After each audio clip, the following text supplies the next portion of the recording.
আমরা এগিয়ে চলেছি আস্তে আস্তে গিরি গোবর্ধন দর্শনের দিকে।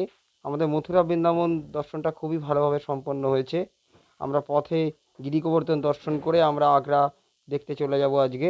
আগ্রার প্রথম আমাদের দর্শনীয় স্থান হচ্ছে ফতেপুর সিকরি। আপনারা দেখতেই পাচ্ছেন একটা সুন্দর একটা বাসের আমাদের অ্যারেঞ্জমেন্ট করা হয়েছে, যে বাসটা তার সিট অ্যারেঞ্জমেন্ট, তাদের সমস্ত কিছু আসা যাওয়া, সমস্ত কিছু খাওয়া দাওয়া সবই খুব সুন্দর।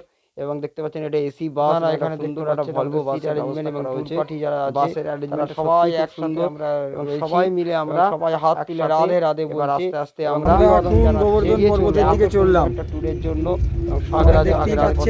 পথে এখানে আমরা একসাথে সবাই এখন রাস্তা দিয়ে যাচ্ছি, সেই সবাই আমরা এখানে হাত নেড়ে আমাদের এই সেই রাস্তা।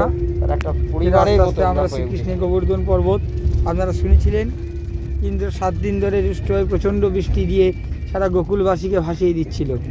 সেই সময় শ্রীকৃষ্ণ সেই গোবর্ধন পর্বত তার কোড়ে আঙুলে করে তুলে সারা গোকুলকে বাঁচিয়েছিলেন।